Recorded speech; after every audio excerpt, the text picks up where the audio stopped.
le club des Boyaka. Putain, on y a cru, aïe. Et ouais, c'était un match de fou hier, et bien sûr qu'on a tremblé comme ta petite sœur quand elle écoute le dernier single d'Evanescence.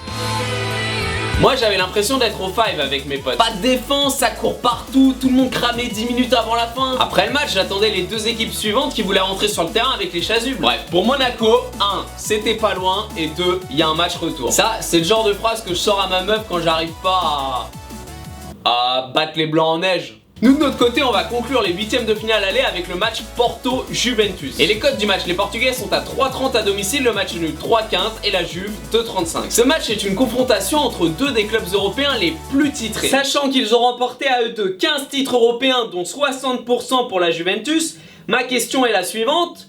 Penalty pour Lyon, vraiment? Et ouais, Porto a remporté 4 Ligues des Champions. Enfin non, Coupe d'Europe plutôt, parce qu'il y a eu la Coupe de l'UEFA en 2003 et la Coupe des Champions en 87. Et une défaite en finale contre la Juve en Coupe des Coupes en 84. Ça nous rajeunit pas tout ça, on était tous gentiment des petits spermatozoïdes et je peux vous dire que la télécouleur n'existait pas encore. Bon, tout le monde connaît pas forcément le parcours des deux équipes sur les 50 dernières années, mais il y a un truc qui va pas vous échapper.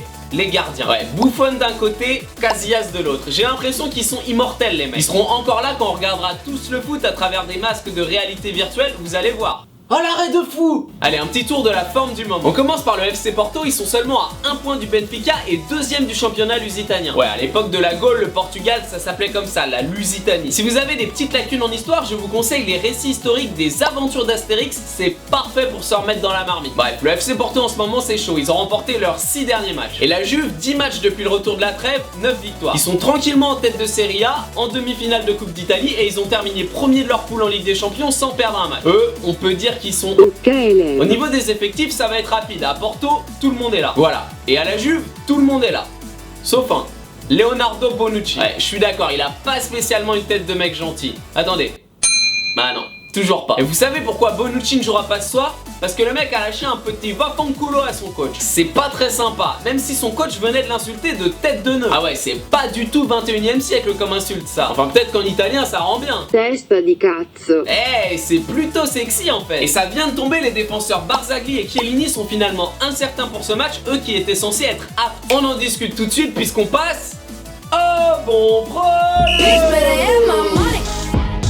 Pour ce match, je vais pronostiquer Porto ou match nul. La cote est à 1,60. Je vois très difficilement la Juve venir s'imposer au stade du Dragon ce soir qui va cracher le feu. On les connaît, les Italiens, ils chercheront même pas la victoire. Tu leur files le nul, ils signent direct. Exactement comme coach Duprat dimanche dernier. J'ai cru un instant que j'allais finir en tôle. Mais non, Pascal, t'as le droit de jouer la défense. Bref, autre argument, Bonucci out, c'était du lourd en défense. Si en plus Barzagli et Chiellini sont pas là, y a plus que Buffon pour tenir la baraque derrière. Avec André Silva et Yacine Brahimi en face, faudra pas faire bif. J'ai pas regardé énormément de matchs de la Juve cette année, mais sur les deux confrontations face à Lyon, je m'étais dit qu'il y avait grave la place. Pour Lyon, donc pour Porto, j'y crois grave. Et un mot rapide sur Séville-Leicester. Bon, pour moi, il devrait pas y avoir photo. Le 3ème du championnat espagnol contre le 17ème du championnat anglais. C'est sûr, quand t'as plus N'Golo Kanté qui court 3 marathons par match, c'est plus dur. Séville ne fera qu'une bouchée de Leicester, vous l'aurez entendu ici en premier. S'ils perdent, j'efface la vidéo de toute façon. Victoire de Séville, la cote est à 1,35, easy. Séville mène à la mi-temps, la cote est à 1,70, easy. Merci d'avoir regardé la vidéo, partagez, likez, commentez si ça vous a plu. Bien sûr, concours ScoreNetBet avec 10 paris gratuits de 10 € à gagner. Pour participer, un like et le score dans les commentaires. Et mon Snapchat, c'est Better